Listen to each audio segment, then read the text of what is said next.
Ada di sini bapak-bapak takut sama istri? Berhenti kau jadi laki-laki kalau takut sama istri. Apa mau takut? Nah kita setengah mati cari ikan uang. Saya serius ini Pak Menteri. Coba lihat Pak. Dari pagi kita keluar mikir untuk istri. Supaya dia bisa beli emas. Supaya dia bisa pakai kudung yang bagus. Supaya dia bisa pakai tas yang mewah. Supaya dia bisa pakai sepatu yang up to date. Semua kita pikir itu. Mana pernah istri kita mikirkan kita bagaimana supaya kita pakai berlian? Tidak pernah. Kita pikir itu Pak. Bukan cuma di dunia, sampai di akhirat.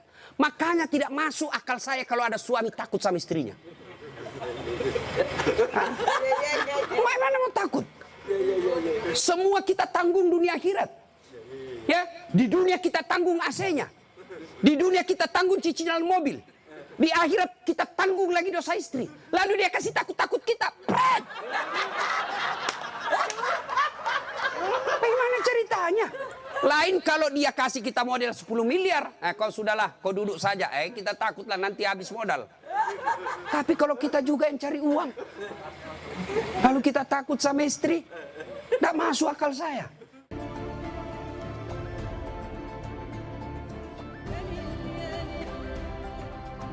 Akhirat.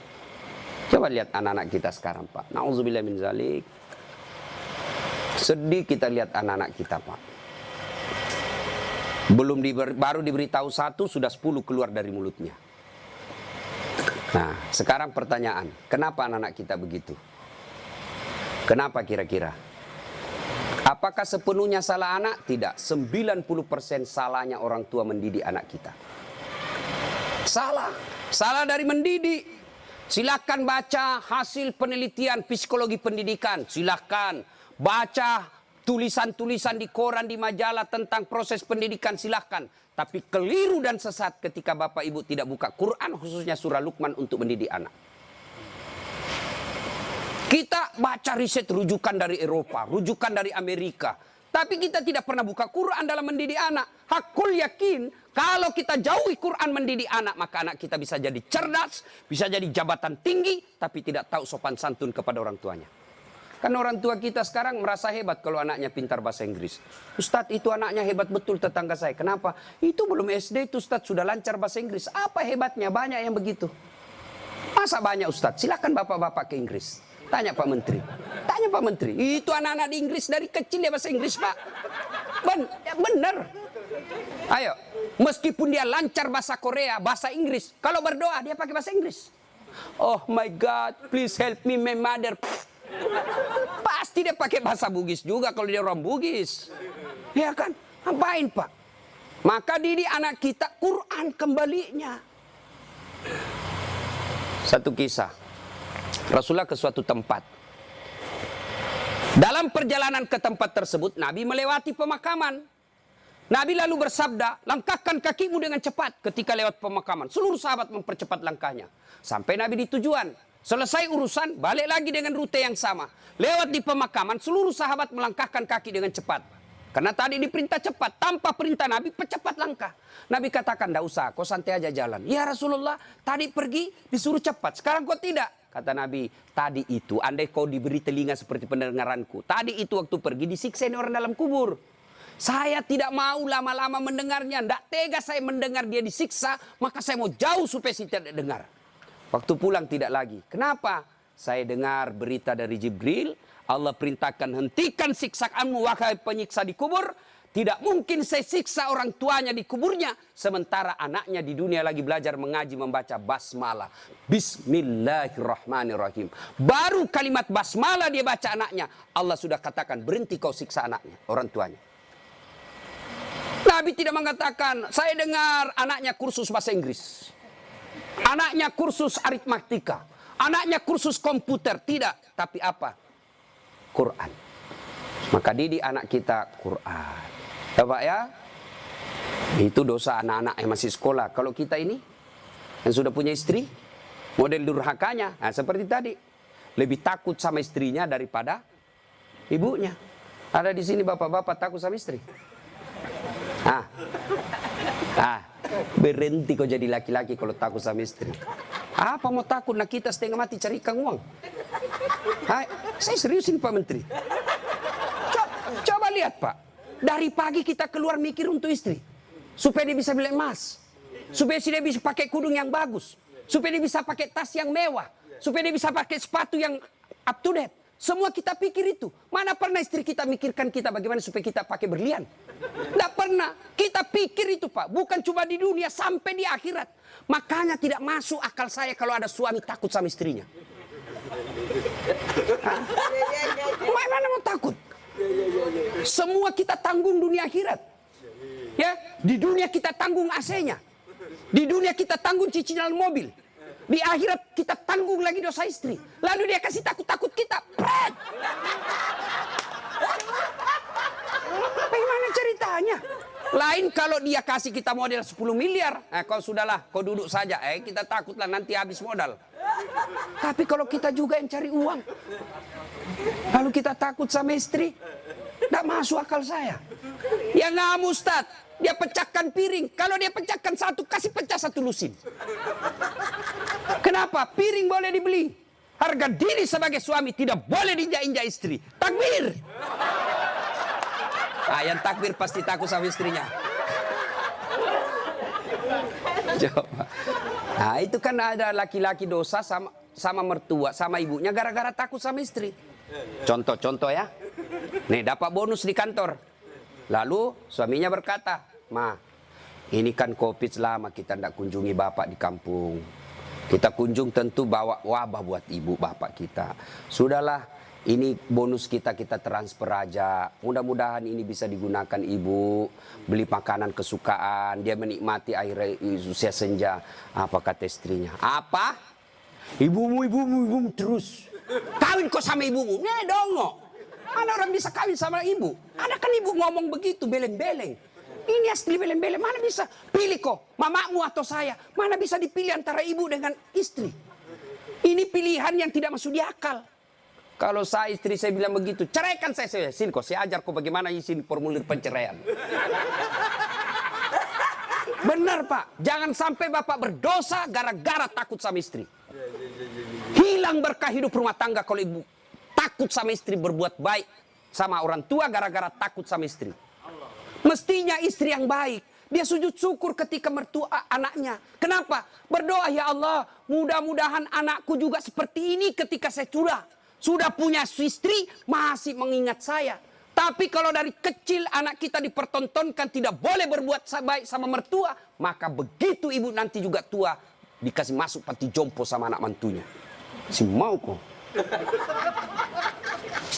Dari ibu ya. Mestinya sujud syukur. Alhamdulillah saya punya suami perhatian betul sama mertua. Mudah-mudahan anak saya juga seperti ini. Ya Allah, terima kasih kau kirim orang tua ini. Gara-gara ini orang tua saya punya suami jadi menteri. Andai saja bukan suami ini, orang tua ini punya anak, mungkin suami saya pengangguran. Bersyukur dengan cara apa? Jangan halangi. Dan kita juga suami jangan bersebelah. Mertua juga kita adalah orang tua kita. Konsep Islam itu ada 3 orang tua.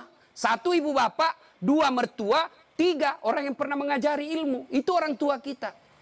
Maka yang baik, datang ibunya suami, istri yang kasih hadiah. Datang orang tuanya istri, suami yang kasih hadiah. Malah jangan sembunyi-sembunyi. Karena takut sama istri, masuk di dapur mamanya. Mak. Jangan dilihat istri saya, mati saya. Beleng-beleng. Ya? Takbir. Jangan sampai bapak menjadi anak durhaka hanya karena takut kepada istri. Itu camkan itu Pak. Maka saya bilang sama istri saya, boleh kau marah-marah sama saya. Ada rezeki dari saya, kau habisi duit, itu rezekimu. Boleh kau maki-maki saya kalau kau marah. Boleh kau lempar kepalaku, yang penting tidak dikena. Satu yang tidak boleh sedengar, jangan pernah kau sakiti perasaan ibu saya. Begitu sakit perasaan ibu saya, tidak ada mantan orang tua. Tapi istri, banyak namanya mantan istri. Nah itu harus tegas, ini prinsip buat kita anak. Nah ini golongan pertama yang menderita ketika sakaratil maut, anak yang durhaka kepada orang tuanya. Bagaimana dengan almarhum anak Pak Tony? Atau kita yang sudah meninggal orang tuanya? Ustadz, saya dulu anak durhaka Ustadz. Berapa sering saya kasih keluar air mata ibu saya Ustadz. Tapi saya sudah sadar, saya sudah hijrah sekarang. Tapi orang tua sudah ada kubur. Gimana cara berbuat baiknya? 1, doakan. Mendoakan orang tua tidak harus pakai bahasa Arab. Mendoakan orang tua bagi yang menikah ada 4 minimal kita minta. Ya Allah, ampuni dosanya. 2, terima amalnya. Ada amal tidak diterima? Ada. Amal-amal pilkada. Sumbang jilbab 10.000 supaya dicoblos. Nah, nanti ya Allah mana jilbabku 10.000 kata malaikat. Bos, pilkada jilbabmu. Ya, tidak sampai. Pun kalau ada amal orang tua kita seperti itu, dia pernah caleg, maka kita berdoa, ya Allah terima amalnya orang tuaku. Yang ketiga, lipat gandakan amalnya tersebut. Dan yang keempat, lapangkan alam kuburnya, jadikan kuburnya menjadi taman-taman sorga. Lalu tutup dengan doa yang ada Al-Quran, Allahumma gfirli wali walidayya warhamhuma kama rabbayani saghira. Doakan. Yang kedua, cara berbuat baik kepada orang tua sebelum meninggal adalah bersedekah atas nama orang tua. Saudara-saudara sekalian, saya sebagai anak pertama, ini memang ada hak waris kita. Rumah ini kita 4 bersaudara, kita punya hak waris. Tapi inilah peninggalan Bapak yang beliau sejak jadi pegawai sampai pensiun mencicil rumah ini. Tidak elok rasanya begitu meninggal, beliau tidak menikmati rumah ini. Lebih baik rumah ini kita jual, kita belikan beliau jadikan masjid. Nah, setengah dari ini warisan barulah kita bagi. Bagaimana adik-adik? Setuju? Setuju, Kak. Nah, biasa kalau ada begini istri yang menghasut. Apa kek, kau kan anak pertama, masa kau mau diatur sama adikmu, dongo ini. Nah, itu biasa itu begitu. Jadi penghasut. Nah, bersedekah atas nama orang tua. Ada lagi yang berkata tidak sampai kalau sudah meninggal Ustaz. Mau bukti bawa sedekah kepada orang meninggal sampai? Mau bukti? Mau Pak? Mau, saya kasih bukti. Gimana caranya? Bapak meninggal dulu, saya kirimkan sedekah. Sebab yang begini alam gaib Pak, tidak bisa diakali. Kalau Bapak tidak percaya sudah mati duluan deh, saya kirim Fatihah dengan binatang kurban. Yang ketiga, cara berbuat baik kepada orang tua sudah meninggal adalah mengunjungi karib kerabatnya. Besok lusa, anaknya almarhum, ya masih hidup teman-temannya Bapak, ketika sudah usur, anaknya sudah menjadi pembesar, maka kunjungi karibnya. Itulah cara berbuat baik kepada orang tua yang sudah meninggal. Dan yang paling konkret, kalau mau berbuat baik kepada orang tua sudah meninggal adalah jadilah anak yang soleh atau soleha. Nah ibu bapak saudara-saudara sekalian. Nah ini yang perlu diluruskan. Orang datang melayat, 1, banyak nginjak-nginjak sunnah Nabi. 2, tidak ada manfaat buat orang meninggal. 3, datang bawa dosa. Coba lihat prakteknya saya lihat ini. Kenapa saya bilang datang bawa dosa? Datanglah ibu-ibu gaul. Kudung hitam, baju hitam, rok hitam, kacamata hitam, payung hitam. Saya tanya, kenapa hitam-hitam? Dia bilang, Ustaz, selebriti. Tidak, sunnah itu putih-putih. Dosa enggak hitam-hitam? Tidak, tapi dicintai Allah dan Rasulnya kalau bapak ibu pakai putih-putih.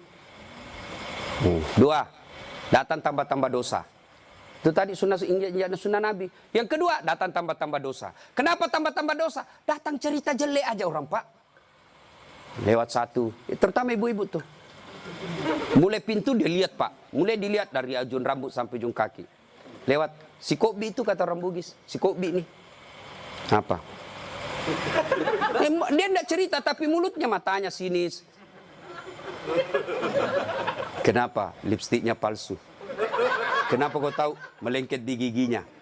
Sudah 1 dia gosip, lewat lagi 1. Tidak serasi kudunya sama roknya. Dia bilang iyo kayak umbul-umbul.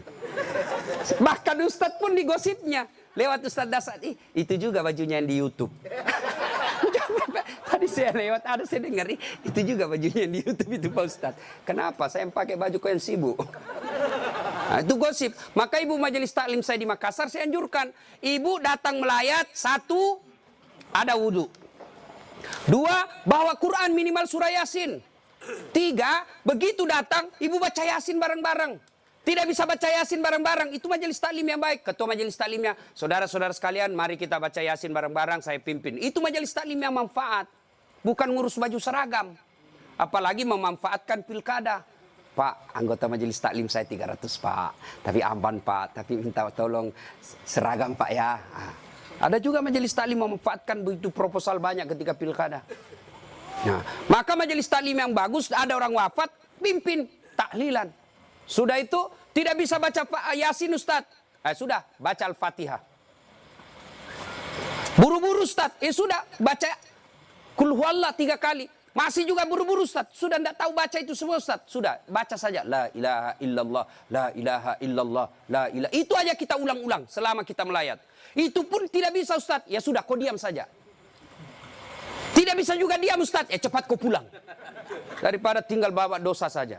Nah, sudah. Yang ketiga, kenapa tidak ada manfaat buat orang meninggal? Tidak ada yang sholat jenazah. Bagaimana orang lain mau sholat jenazah? Keluarganya aja tidak ada sholat jenazah. Mantunya sibuk ngurus ambulans, iparnya sibuk ngurus tenda, anaknya sibuk ngurus konsumsi. Tidak ada ikut sholat jenazah. Orang lain yang sholat jenazah. Orang lain belum tentu ikhlas. Banyak yang sholat Ustaz. Kenapa banyak? Karena bapaknya menteri. Jadi tidak ikhlas orang. Tapi coba kalau keluarganya, pasti ikhlas.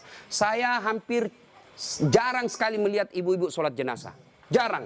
Maka jangan heran ketika ibu meninggal, sedikit juga yang sholat jenazah. Kenapa? Karena waktu hidup, jarang dia sholat jenazah. Maka wafatnya pun sedikit yang sholat jenazah. Ustaz tidak muat rumahnya Ustaz, di teras. Ustaz tidak ada air, tayamum. Ustaz tidak ada air, boleh tidak wudu. Imam Syafi'i mensyaratkan wudu, Imam Ahmad boleh tidak wudu. Karena itu bukan sholat, dia hanya doa. Saya tidak tahu bacanya Ustaz, ikut saja sama imam. Yang penting takbir 4 kali, jangan ruku. Kalau bapak ruku, siap-siap malu sendiri.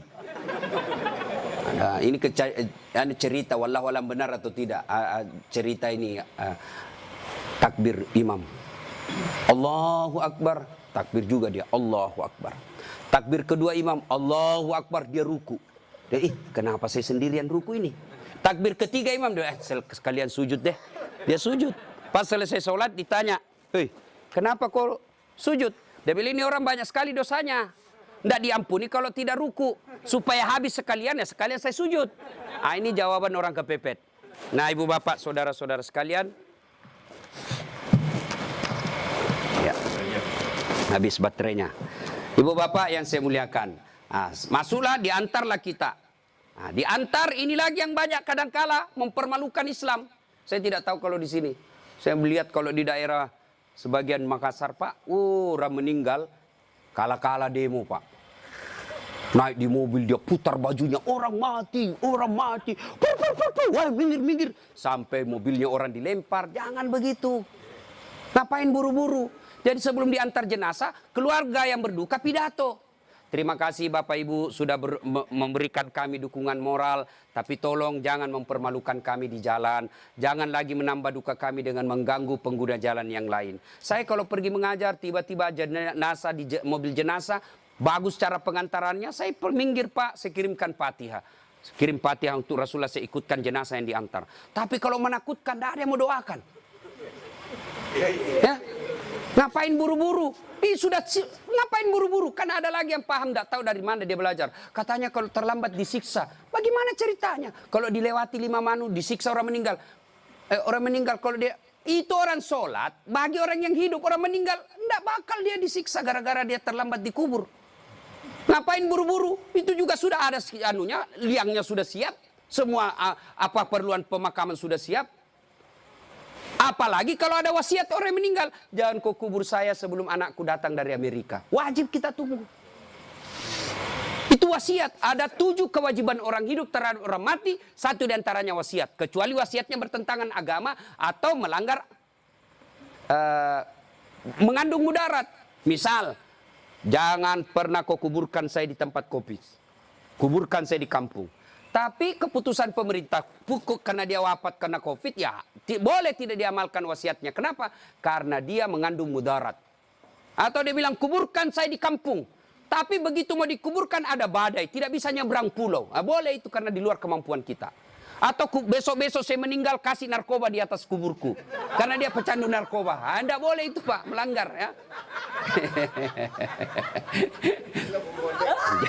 Jadi Bapak, saudara-saudara sekalian. Nah, sampailah kita di pemakaman. Nah, ini juga yang perlu diluruskan. Berapa banyak orang yang sampai pemakaman tidak melaksanakan sunnah Rasul. Diajarkan begitu sampai pemakaman, ucapkan Assalamualaikum ya ahlal kubur. Ya, tidak tahu itu cukup. Semoga keselamatan bagi kemuliaan ke semua penghuni kubur. Insya Allah saya ikut menyusulmu.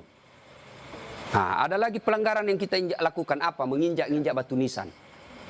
Tidak boleh sama menduduki batu api neraka itu Pak. Ada yang sampai duduk sambil merokok di atas batu nisannya orang. Tidak boleh. Pemakamannya padat Ustadz, bapak tidak usah masuk. Cukup yang memikul.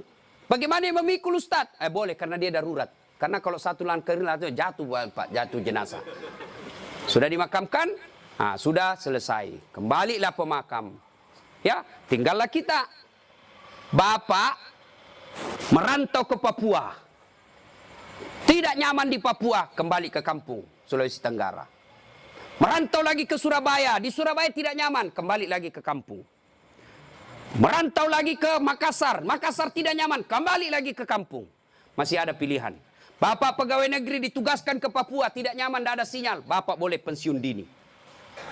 Tidak disenang saya sama menteri saya, boleh Bapak pensiun dini, tidak ada masalah. Tapi begitu Bapak masuk kubur, senang tidak senang, tinggal kau di situ, tidak boleh kau keluar lagi. Siapa orang yang tersiksa di dalam kubur? Yang pertama kata Nabi, al-mutahawilu bis-sholah, yang menganggap enteng sholat. Orang yang menganggap enteng sholat, Pak, jangan, sudah. Sholat itu di akhirat nanti barcode. Bapak beli elektronik kan sekarang pakai barcode, ya kan? Bapak begitu setor jualan, berarti ini boleh bawa. Di akhirat kalau Bapak di barcode, bagus sholatnya. Tidurkan dia kata Nabi seperti tidurnya tidur pengantin baru. Tapi di barcode, hilang, redup-redup. Ini macet. Ini sholat Jumat, hari Jumat saja. Paling terlambat datang, paling cepat pulang. Orang khutbah dia tidur. Begitu bangun, aliran apa yang tidak ada khutbahnya? Bukan aliran apa, kau yang tidur beleng. Mana? Percaya Pak, orang yang tidak ada sholat demi Allah. Bapak tidak puasa, masih boleh disebut Islam. Bapak tidak haji, masih boleh disebut Islam. Bapak tidak bayar zakat, masih disebut Islam. Tapi tidak sholat, Imam Syafi'i menghukuminya, disuruh bertobat dan dia tidak mau, boleh dihukum mati. Itu kalau Imam Syafi'i. Disuruh sholat dan dia tidak mau. Disuruh bertobat dia tidak mau, kata Imam Syafi'i, boleh dia dihukum mati. Begitu pentingnya sholat. Ketika Allah perintah puasa, ayat saja turun. Allah perintah haji, ayat saja turun. Allah perintah zakat, ayat saja turun. Allah perintah sholat, tidak boleh ayat turun. Rasulullah dijemput oleh 4 malaikat menghadap kepada Allah. Kenapa ini perintah penting? Diberikan perintah sholat. Pak Menteri, ada himbauan kepada seluruh kepala daerah se-Indonesia, hanya berupa himbauan cukup WhatsApp dalam grup. Tapi kalau itu berupa SK yang penting, Gubernur datang kantor menteri. Kenapa? Ini penting. Tidak boleh kau di WhatsApp.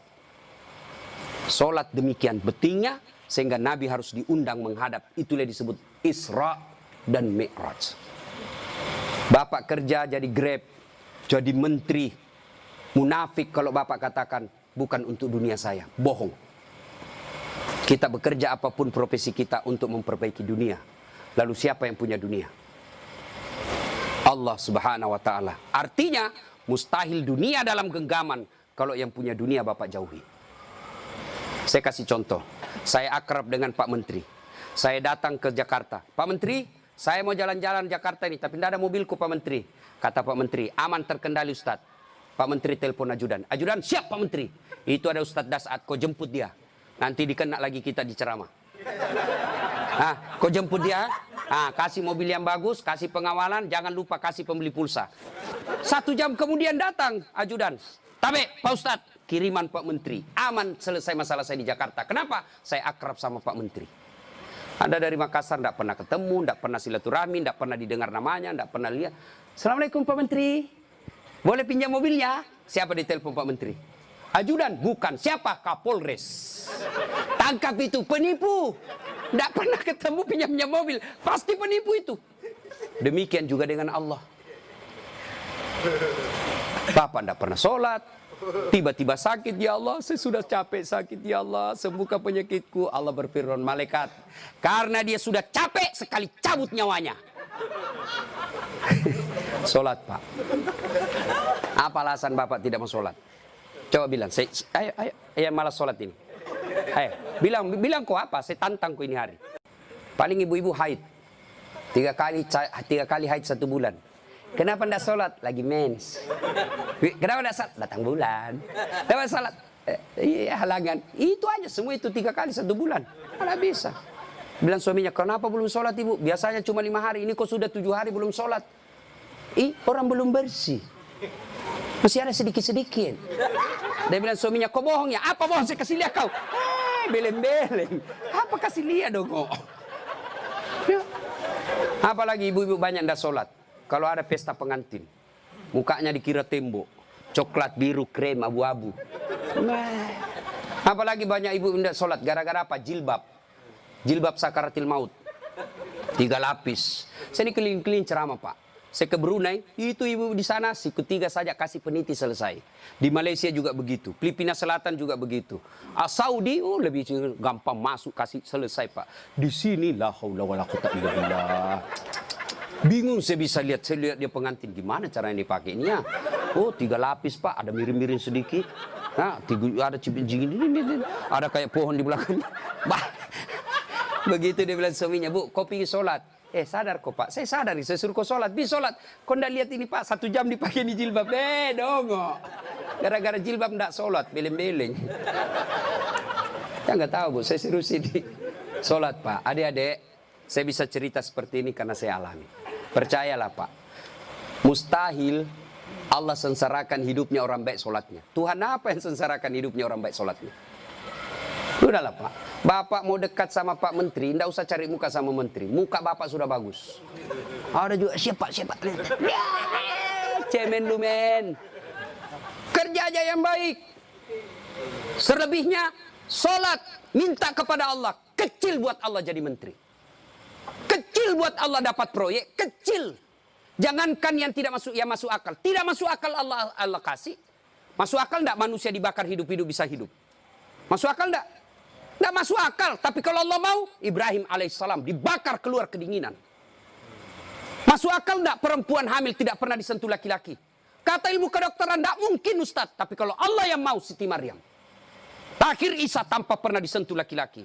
Cuma sekarang banyak perempuan mau sayangan Siti Maryam. Ada suaminya ada nanya, beleng-beleng. Coba. Coba. Subhanallah.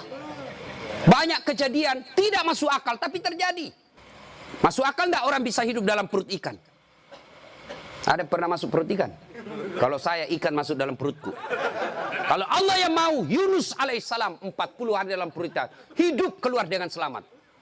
Apalagi sekedar punya mobil kecil buat Allah, kecil.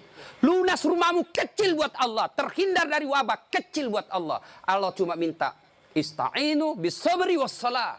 Sabar, perbaiki solatmu, saya yang selesaikan semua masalahmu. Itu janji Allah, bukan janji caleg. Kalau caleg Pak dikasih semua kita namanya Pak, pilih saya, gampang, sama-sama kita orang Bugis. Ini masalah, ada masalahmu telepon saya 24 jam. Begitu ada masalahnya dia ganti nomor HP-nya Pak. Bapak saudara-saudara sekalian, banyak yang ini saya sampaikan tapi waktu yang terbatas. Pada akhirnya saya tidak pernah berpikir berdiri di tempat ini. Mestinya jadwal saya ada di Makassar takziah malam ini. Tapi begitu Pak Herman telepon dan dibicarakan saya sama Pak Menteri, saya lupa janji saya 2 Pak. Ceramah saya hari ini di Makassar, saya lupa Pak. Itu pasti karena orang yang meninggal orang baik. Saya terharu tadi istri beliau mengatakan, Ustadz, 3 bulan sebelum beliau wafat, ceramahnya Ustadz selalu dia putar. Maka beliau katakan, saya terharu Ustadz karena saya tidak tahu kalau Ustadz yang mau ceramah malam ini. Ini karena kekuatan silaturahim. Ini karena pejabat yang baik. Ya, banyak-banyak pejabat saya kenal Pak. Kalau temannya meninggal, paling kirim bunga. Ini alhamdulillah hadir memberikan dukungan dan mendatangkan Ustadz Dasat. Macam Pak Eko. Alhamdulillah ya. Bapak, saudara-saudara sekalian, sebelum kita akhiri, saya mau bertanya dan ini pasti dicatat oleh malaikat. Apakah Bapak Ibu bersaksi bahwa almarhum orang baik? Kalau ada dosa dan kesalahan dimaafkan? Catat ya malaikat, inilah menjadi amal kebaikan buat almarhum. Banyak yang ingin saya sampaikan tapi waktu yang sangat terbatas. Untuk ingin mendengarkan ceramah saya lagi, gampang, silahkan buka channel YouTube saya, Dasat Latif. Nah, jangan lupa like and share. Atau di Instagram @latif1212. Terima kasih. Sebagai kesimpulan, kullu nafsin sa'ikatil maut. Semua yang hidup pasti akan mati. Al mautu babun. Mati adalah pintu yang setiap kita pasti melewatinya. Karenanya yang jadi masalah sesungguhnya bukan mati itu. Yang jadi masalah adalah sudah siapkah kita menghadapi kematian itu. Dan apa bekal sebaik-baik dalam menghadapi kematian? Satu diantaranya takwa. Dan takwa itu operasionalnya, wujud nyatanya. Birrul walidain, berbuat baik kepada kedua orang tua. Dan peliharalah sholat dengan sebaik-baiknya. Demikian, lebih dan kurangnya mohon dimaafkan. Nun wal kalam ya misturun. Billahi fisabilil haq. Sebelum kita akhiri, mari kita kirimkan suratul Fatihah kepada Rasulullah Muhammad SAW. Khasiat dan keutamanya kita ikhlaskan untuk almarhum Bapak Tony Effendi bin Muslim Effendi. Ila hadratin Nabi Mustafa Muhammad SAW. Summa hususil ruhil almarhum Tony Effendi bin Muslim Effendi. Al-Fatihah.